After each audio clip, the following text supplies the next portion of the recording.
Hi guys, I'm Adam Wilborn from WhatCulture. And I'm Jules from WhatCulture. And don't forget, if you want to listen to the news as a podcast, you can search for it by searching for WhatCulture Wrestling on either iTunes, Spotify, or wherever you get your podcasts from. But coming up today, Sami Zayn involved in a fan incident at a house show. Braun Strowman horrifically injured, ... maybe.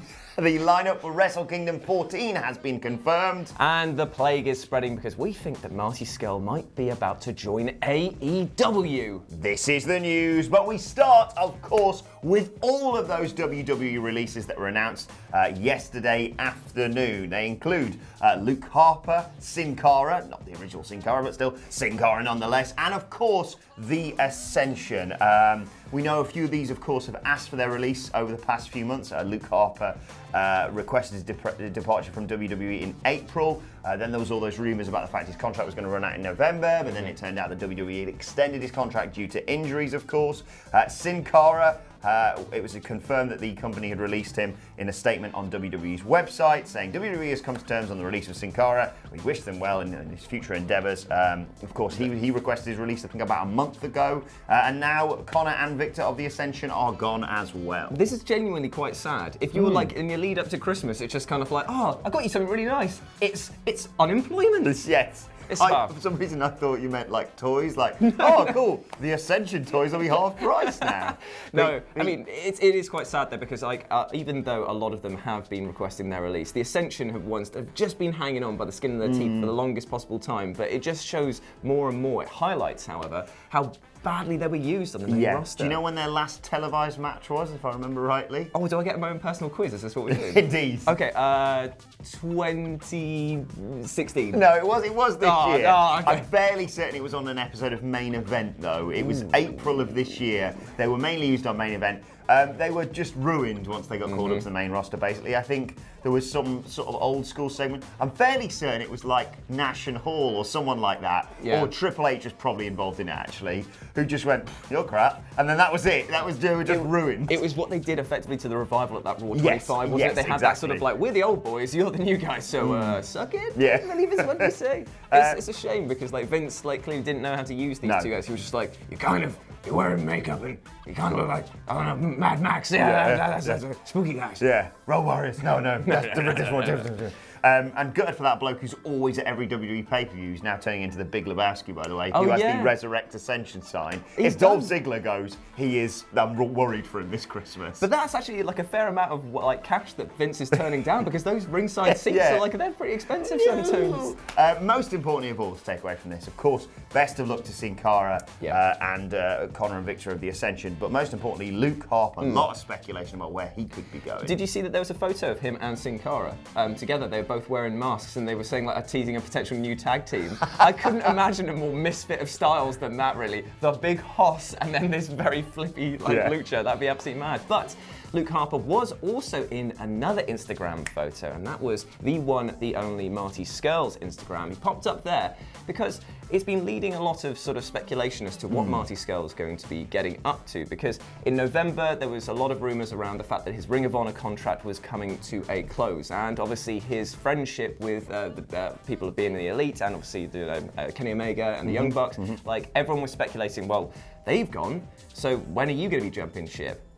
Well, we could have, thanks to that Instagram photo, a big sort of clue that he would be going to AEW, because alongside hanging out with Luke Harper, he was also hanging out with Darby Allin and also his Mrs. Priscilla Kelly. Yes, so he was photographed backstage at an AEW event, so it does lead a lot of credence to the fact that he might be going there, but what does that mean for Villain Enterprises? Because they are the current Ring of Honor 6-man tag team champion with PCO Brody, Brody King, and Flip Gordon was added recently. So could that mean that they're going to have to split up straight away to do that? Is it going to be a new formation with the tag team? Like everything Ring of Honor related is so up in the air right now. Like you say, it would make sense for Marty to go over to AEW. All his mates are there. I think there's been it might be a nice little bump for AEW because it's someone new and big, and they keep teasing him. Jericho said Marty, and then didn't say a second name when he was reading out that list of people he didn't want to face the title before the end of the year.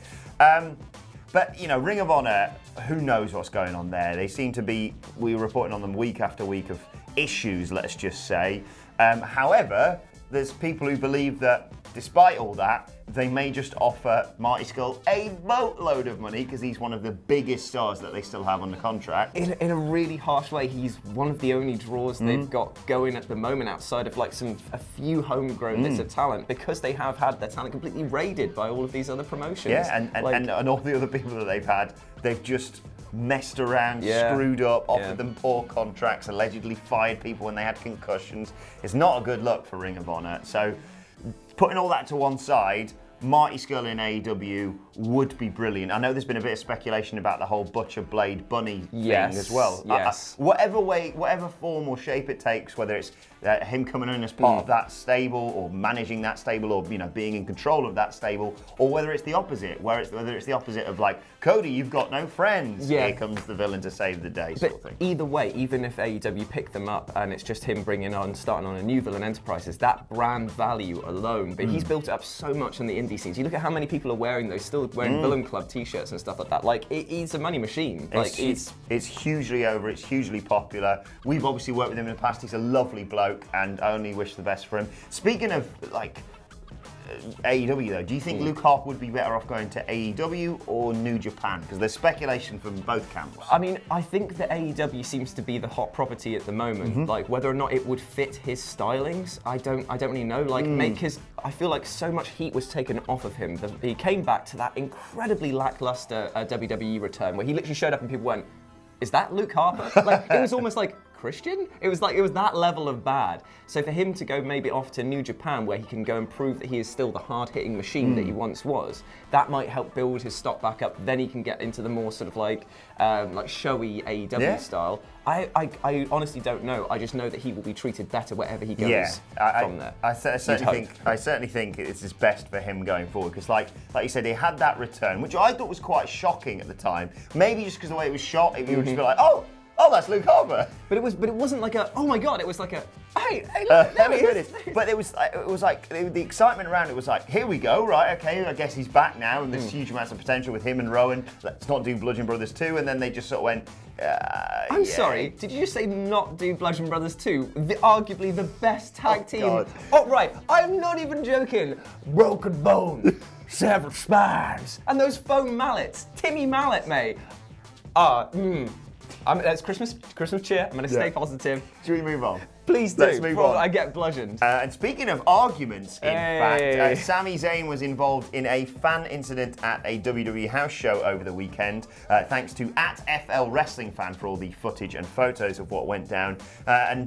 Basing our coverage of it on what we saw, by the sounds of it, Zayn confronted a fan who was making racist and homophobic remarks. Of course, I'm not going to repeat them here, but all you can see, certainly in the video, is Sami Zayn absolutely berating this fan. I do believe he got the fan ejected for some horrendous language directed at Zayn at other wrestlers.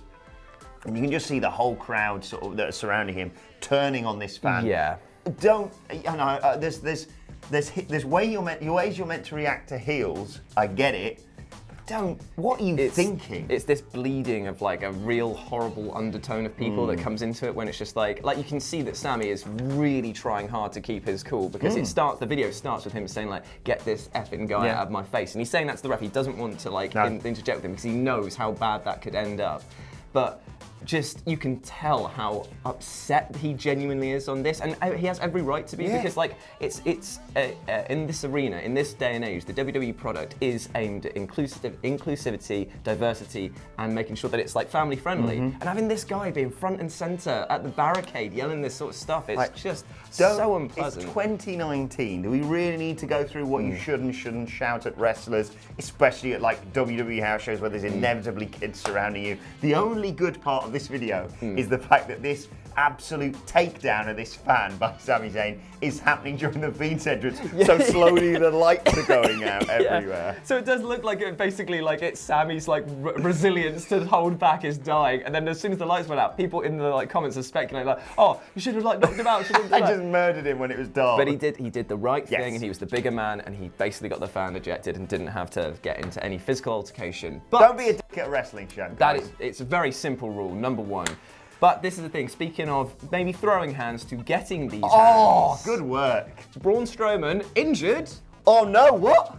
Maybe not too much, but he's been reporting back spasms as well, and he had a sore hip, which, as you actually imagine, is quite common amongst the larger gentlemen. Like, it made me sound like I was talking about like he was some sort of like man of the night. Big and tall store shopper, Braun Strowman. But it's a very common thing to have hip problems when you're carrying that much like muscle and weight around. But having back spasms is never a good sign, so he's gone to have them checked out, and the Wrestling Observer reported that he's being checked out over, and he's missed a few weekend house shows as a result, because he's trying to rest up to get back for TV shape, which is a shame, because obviously like house show circuits are great ways to reward the fans and also cut loose a little bit. It's so impressive as well. When you physically see him in person, you're like, I know he's big, but Jesus Christ, he's huge. I reckon they're trying to make sure he's okay so he can body slam Santa. I'm almost convinced that's going to happen, because they always do stuff like that. And if Santa is the big show, oh man, can only dream,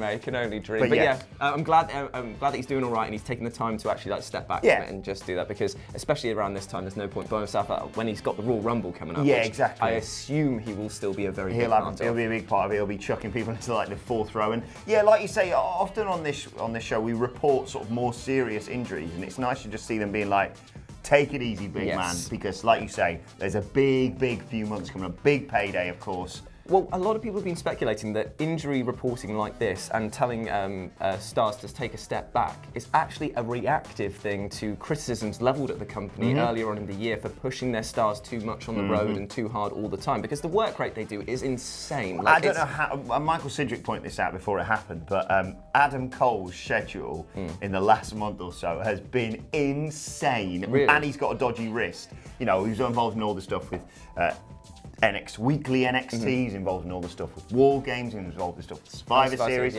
all the invasion stuff, he was front and centre for that. He's got through it, thankfully, touch wood, without any serious injuries. But yeah, get well soon, Adam Cole, and more importantly, get well soon, other Adam, Braun Strowman. Yes, his real name's Adam. There we go. Right, let's move on now to Wrestle Kingdom 14, because the wrestling never stops. January 4th and January 5th, of course, it's going to be taking place in the Tokyo Dome. The full card has been announced. Just to run through some of the bigger matches for you, we've got Kazuchika Okada versus Kota Ibushi for the IWGP Heavyweight Championship. Jay White versus Tetsuya Naito for the Intercontinental.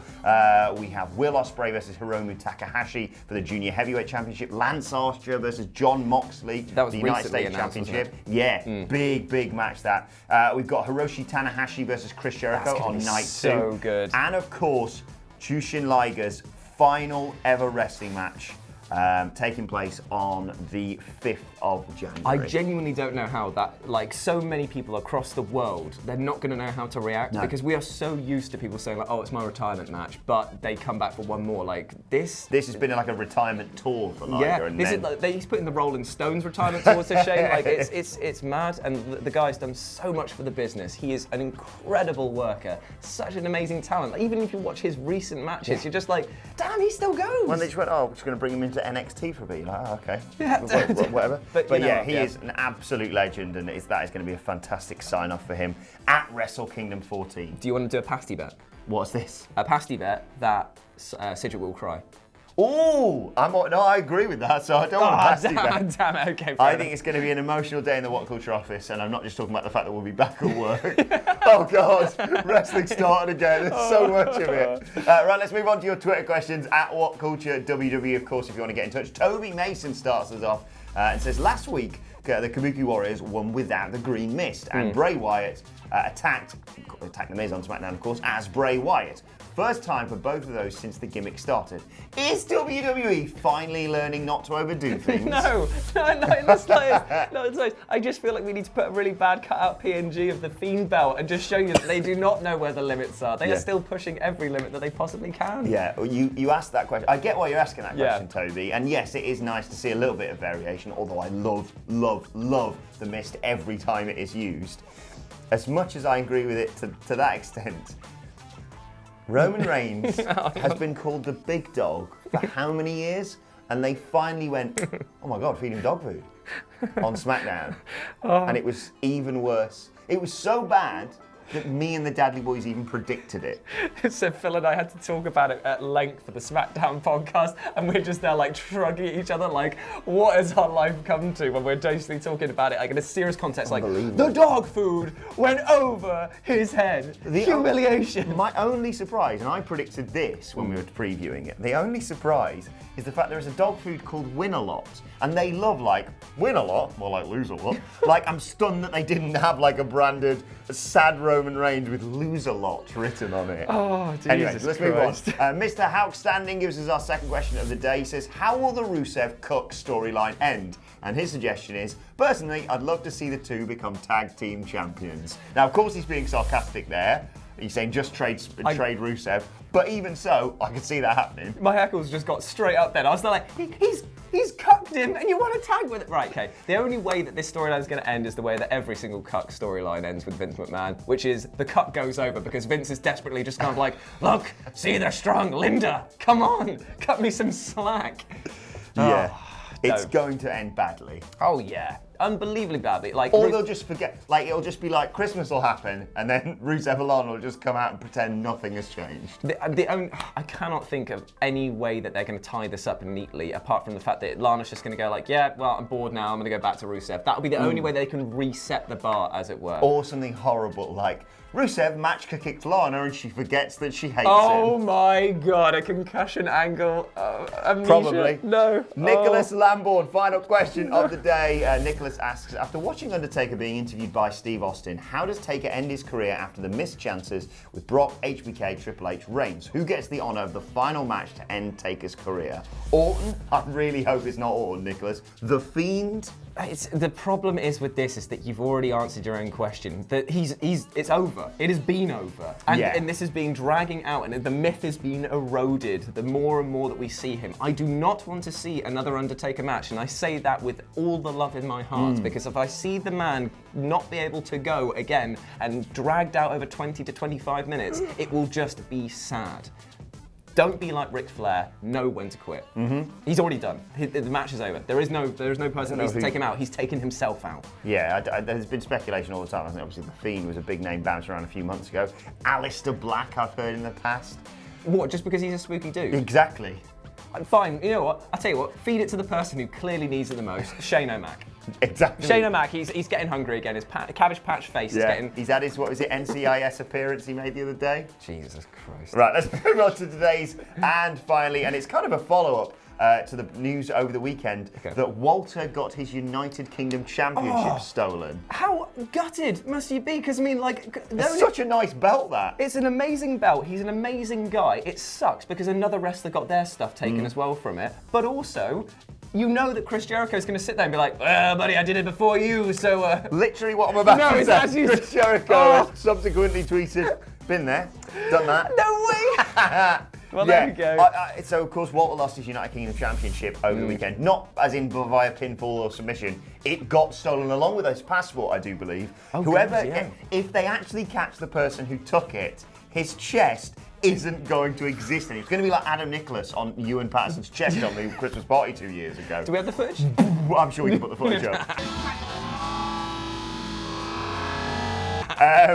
But one final thing we did want to mention as a secondary and finally is Oni Lorcan. You wanted to give a personal message to him? I want to say a massive thank you for unblocking us because Phil and I did some news on Saturday and we basically were just like, we really like you and you're an amazing wrestler and we're glad to see that you're signed with the WWE and are happy again in your caps lock promo text style things are just mint. But you blocked WWE WhatCulture, and we were just like, oh, that's sad. So a lovely fan got in touch with them and said, please unblock them. And he did! So thank you! Hi, Oni! Hi, Oni! It's honestly the best gift that we could have given. Well, maybe some gold and world peace, but still pretty good though. All we've got to do now is get Ryback. Right, let's move on. Yeah, it's not happening. Oh, Jesus. Sorry, Ryback. Right, let us know your thoughts on that and all of today's news stories in the comment section below. Don't forget to like, share, and subscribe. And subscribe to WhatCulture Wrestling on either iTunes, Spotify, or wherever you get your podcasts from for daily wrestling podcasts. Myself and the Dudley Boys will be previewing Raw a little bit later on today. Plus, you can send us your thoughts and Twitter questions at WhatCulture WWE. And while you're there, follow both of us and Oni Lorcan. You can follow Jules at RetroJ with a 0. You can follow me at Adam Wilborn. Follow us all at WhatCulture WWE. My thanks to Jules. Thank you for watching, and we will see you soon. Bye.